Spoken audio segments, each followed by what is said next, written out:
Greenfield. For those of you that don't know Rich is a leading media analyst. He's in the New York Times and Wall Street Journal every day. A really smart fella. He's been a friend of the association for a while. What I like about Rich is that he bases everything on really sharp data, and then he's not afraid to say what the data is saying. He, bright guy, but really says where it's going and understands it. Rich, can Rich come here? He is. Hello, Rich. The managing director at BTIG. Give him a hand, Rich Greenfield. Thanks for having me, Barry.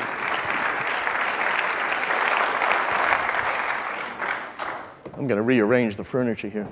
An extra chair. So, Rich, you've Elijah's in the room. A little busy lately with Time Warner. Anything going on? AT&T? What are they up to these days? The world is changing fast. Man, do you sleep or you just... No sleep. No sleep. It's incredible, right? Just DPAA all day. That's the spirit. DPAA all day. All day. Let's write that I practiced that so I didn't screw it up. Well, that'll be a new marketing campaign. Yeah. DPAA all day by Rich. Rich, so tell me, first in the big kind of macro picture of things, what do you see happening with TV, with video, with branding, marketing, and advertising? How is that affected by the changes in consumer consumption? We have all day? Yeah, let's see if we can do it for a bit there, but... I mean, look, I think the reality is that you're seeing a meaningful change in behavior. I mean, I think the opening this morning really nailed it in the sense that, I call it life looking down. Our whole life is staring down at our phones, and whether that's sitting at a restaurant, whether that's sitting at home when you're in front of the television, really wherever you are, you're always looking down, and our engagement has shifted from the television screen and has really shifted to the mobile phone, and so that mobile's become that primary device, and it's wreaking havoc with the legacy media ecosystem. And I think, it used to be everyone would talk, ratings are weakening or ratings are softening, and it would be primetime programming. Now we're stressing about how well NFL ratings are doing, which are getting hit hard. And it's not just, people can say, oh, it's the election, but Premier League in the UK is down 20% season to date. There's a fundamental shift in behavior. And I don't think it's a tune-in problem. Tune-in for NFL is actually similar year over year. What's happening is it's a tune-out problem. So as soon as something is not interesting, when you have a million choices, think of the Olympics. Right. Were you going to wait around while they go to 30-minute, continuous ad breaks, wait around for Michael Phelps to swim at 11 o'clock at night? Or do you go watch an episode of Bloodline or an episode of Game of Thrones? Or you have so many choices now in terms of how to maximize your entertainment time, that the idea that you're just going to sit around, there's something that's not interesting, and whether that not interesting is a football game or whether that's an award show like the Emmys, we're all better at maximizing the utility of our time than ever before. But when you look at a TV ecosystem that has been built around watching and driving ad dollars off of that watching, even when it wasn't interesting, they're really struggling. And I think some of the large changes you're seeing in the ecosystem, you brought up AT&T. Sorry, I said AOL. That was the other one. I'm too old. That's why I actually remember that. But you think about AT&T Time Warner, and I think in many ways, all of this is leading to that, right? That there is a fundamental shift in consumer behavior, and the fact it shouldn't be lost on anyone sitting out in your audience that a mobile phone operator is buying one of the world's largest media companies. And shift, right? There is a clear shift in power. And when you look at the size of the Facebooks, the Googles, look across the Amazons, the Apples, the AT&Ts, the Verizons, and you juxtapose that against the size of all of the media companies. You think about just how tiny. Viacom is a $15 billion market cap company. CBS is 25. When you think about AT&T, Time Warner, it's going to be a $280 billion company. Wow. Apple's a $600 billion market cap company. I mean, the size and scale of the platforms, and the telephone platforms are massive relative to what the media companies are. And their pitch that it's a vertical deal, does that help get it through? Does it get through soon? Does it take a long time? I mean, this is a big deal. This is a huge deal. And it seems like both political candidates at the moment are at least, making noise about it for their constituents or whatever. It'll be interesting to see who gets in and what they really do then. But will it take a while? Will it happen soon? What do you think? Well, it'll certainly take a while. I feel very comfortable sitting here saying, at the next DPAA, this will probably still be being debated by regulators. I think it's probably a very good bet if you were putting bets on the table. That's a newsmaker moment here for all our friends in the press in the room. So by next year, it'll still be in discussion. That would be, I would suspect. I think the issue, though, is that, you bring up the political candidates. Look, it's really easy to say big is bad. I mean, I think it's probably politically expedient to say big is bad. Nobody likes big. Bernie said it. Trump has said kill the deal. Public interest groups are saying kill the deal. But there's a difference. Luckily, we're a nation of laws, and you actually need a legal basis. You can't just simply say something is big and say it's illegal. If the government's going to sue to block this deal, they're going to need a basis to do it. And what's interesting is I think a lot of people in the audience probably have cable for broadband. On a cable basis, companies like Comcast are generally perceived as sort of monopolists. That if you don't take cable, you don't really want your DSL from AT&T or Verizon. Like, you really want cable.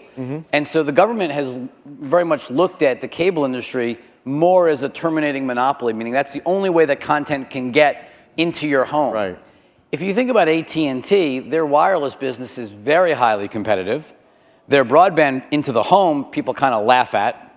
And their video business in DirecTV obviously faces intense competition. So if you put it through a competitive lens, as much as you can look at the Comcast NBC and say no one in the room has got lower bills. If you have Comcast, right. I don't know, show of hands, you have Comcast. Anyone? There's a bunch of people in the room. No one's bill's gone down because they bought NBC. There is clearly no proof in the record that you're saving money because they bought Comcast, or because they bought NBC. So I think from is this good for consumers, you'd be hard pressed to find a reason why this merger is good for consumers. But from the standpoint of what makes it illegal from a Department of Justice standpoint, it's going to be a much harder challenge to see where this is a problem, given how competitive AT&T's businesses are. Now, they just announced this $35 bundle. $35. They did. Will they stick to that, or is that just window dressing? Well, we're trying to figure out how you make money at $35. Right. I can do math on ABC, NBC. It's pretty easy to do the math and come up with the cost is north of $35 within that bundle. So, look, there's bundling benefits. Obviously, I mean, AT&T does sell wireless. They do sell in-home broadband. I mean, there's lots of things that AT&T as a company does, and so we don't know all the specifics of how they're going to package this, what type of premium offers they'll make on other products. But $35, I mean, if we had done this event a week ago, and you would have said, so I hear DirecTV is going to launch an over-the-top video service, what's the pricing going to be? We would have said at least $60. Right. So the fact that this is $25 cheaper is absolutely a surprise. Now, we don't know the channels that are in there. We don't know the rules. There's lots of open questions. And just to be clear, they're launching this, as far as we can tell, without the affiliates. So all the TV stations across the country, this is still not going to be an easy product. It's going to look different in Boston. It's going to look different in Indianapolis, and it looks in New York because of those affiliates. But also, which I think is important for all of your people that are sitting in the audience today, is that I also don't think this product's going to put the consumer first, meaning you're not going to get a DVR. So if the Giants game is at 1 o'clock on Sunday and you get in at 1:15, I don't think they're giving you a DVR. I think when they do on-demand content, it's going to be unskippable ads. Again, it's not going to be the great experience. This is not like thinking like, how do we put the consumer and say, A, what channels do they want? B, what's the experience they expect in this day and age? And how is it going to work across platforms? That's not what they're going to do. They're going to look at a product that is the best they can do under the rules of the TV industry in terms of the content that they can actually acquire. And what do you think, Rich, if it probably will go through, it may take some time, as you mentioned, will there be any kind of pullbacks? Like if NBC and Comcast, when they came together, they had to lay out an array of new diverse channels and multicultural channels. You think there'll be any elements like that that'll be either added or subtracted from the business when they channels that have either been shut down or never gotten any subscribers or viewership? Interesting, right?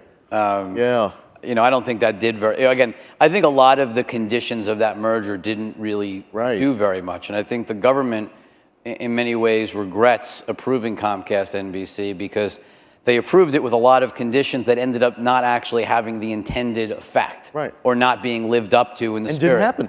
And so I think at the end of the day, again, if you strictly said, okay, the government doesn't like Comcast NBC, my guess is the government would love to block this transaction if they had a clear path to do it. We're struggling with what's that clear path.